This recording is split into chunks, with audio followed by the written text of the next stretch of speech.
Mark Rogers TV, the voice of college football, talking Ohio State Buckeyes with Steve Hellwagon from Bucknuts, 247's platform for Ohio State football and basketball. Steve, how you doing tonight? I'm doing great. Want to remind everyone that we need you to help build the channel by liking the videos, commenting on the Buckeyes, college football, the Big Ten, whatever your topic. And, of course, share the videos and subscribe right here at Mark Rogers TV, the voice of college football. The Buckeyes coming off, of course, 13-1 with Urban Meyer on the sideline, now with Ryan Day, the new head man, hit the practice field for spring practice on March 6th. Spring game is on April 13th. So, Steve, this is always the question for any school, regardless of the personnel changes. Guys need to step up. Departures are aplenty at Ohio State in particular when we talk about first-rate talent. Some of the guys that you're looking at as we prepare for spring in regards to guys that are going to need to fill the gap and show their worth. Yeah, you look at it, Ohio State had 6 guys leave early for the NFL. They've got 4 guys back starting on offense, 9 guys starting on defense.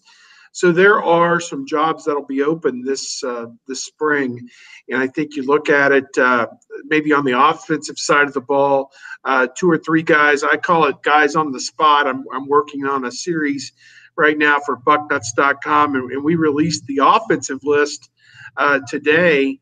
And number 1 on my list was Justin Fields.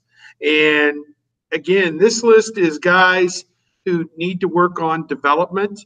Learning the game plan and the scheme, also playing at a high level to earn a job. And I think the sense of urgency is probably the last thing that I'm looking for when I make this list up, is that these are guys in some cases, and not necessarily in Fields' case, but in some of these guys' cases, they got to deliver the goods now, because if they don't win a job this spring and this summer going into the fall, they're going to get passed over by guys who are younger than them and may never have that opportunity to be a starter at Ohio State. So for some of these guys we'll talk about, it's kind of like do or die, now or never type situation for some fourth-year juniors and different guys like that who've been waiting their turn. But I put Fields on the list mostly because he's the guy everyone's pinning the hopes for the national championship, the Big Ten championship, on how good he is. And I think this spring is important for him to grasp the offense, show a mastery of the offense. It's a new offense, obviously, that Mike Yurcich is bringing from Oklahoma State to kind of meld with what Ryan Day and Urban Meyer have done at Ohio State here the last couple of years. You may not see as many elements of what Meyer liked going forward, because Ryan Day's the head coach now, and he can call the shots and go in his own direction. So I think Fields will be an effective quarterback in the zone read offense, but again, we don't know to what degree we're going to see those type of wrinkles or those kind of things. So I have Fields probably at the top of my list on offense. A couple other guys who really need to have a great spring to lock in some work for the fall. They've got a 4th-year junior. His name is DeMario McCall. He is one of the fastest players on the team. When he was a freshman a couple of years ago, he made a couple plays where he just darted away from everybody, and you thought, man, if they could just get this guy in the open field. Well, this past year, in 14 games, he had 30 touches, and most of those were on kick returns and punt returns, so they still haven't figured out how to get him the ball, running the ball, or throwing the ball to him on a consistent basis. He's a former Mr. Football Award winner, I believe, in the state of Ohio. So he is a guy that could be electric, playing that Percy Harvin, Curtis Samuel type role in what we say was the Urban Meyer offense, if Day retains that H receiver position in his offense. And no reason to think that there'll be a drastic switch in year one. But McCall is another guy. And then as far as otherwise on offense, I look at Josh Myers. He'll be a 3rd-year sophomore at center. They've had some great centers, Jacoby Boren, Pat Elflein, Billy Price, Michael Jordan.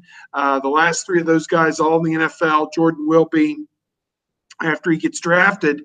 And now they're looking to the next guy. And here's Josh Myers. 2 years ago, he was one of the top recruits in the class. And he's basically sat on the bench for 2 years. He was redshirted and didn't play a whole lot last year as a redshirt freshman. So now he's being called upon to win that center position. Matthew Jones, a redshirt freshman, will probably compete with him for that. And Harry Miller, a true freshman out of Georgia, one of the top prospects in the 2019 class, when he gets to campus in the fall, he'll probably fall in line with those centers as well to learn that position. So there's three names right there. Another one that only Ohio State fans would probably know is Jalen Harris, a wide receiver. He's now a junior. He was a top recruit out of the Cleveland area a couple years ago, and he's just, played behind McLaurin and Dixon and Campbell and KJ Hill and Austin Mack and Benjamin Victor have been the top six for the last couple of years. Now Jalen Harris in his third year, and he's only played sparingly for 2 years, but he has played, not redshirted.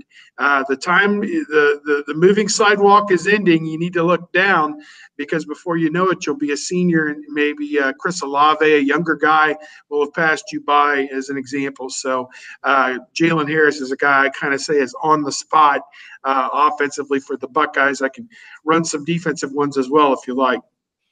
Absolutely. Well, Chris Olave, of course, coming into his own down the stretch with a huge game against Michigan in particular. Looking at Demario McCall's production at Ohio State, where he burst onto the scene as a freshman with 49 carries, 5.5 yards per carry, and 3 touchdowns. And as you mentioned, aside from the kick game from scrimmage, he's been used less his last 2 years in 2017 and 2018, with only 8 carries last year and 9 pass receptions out of the backfield, 6 career touchdowns for Demario McCall, who has been one of those guys that Buckeye fans have been waiting on becoming a major contributor in the offense.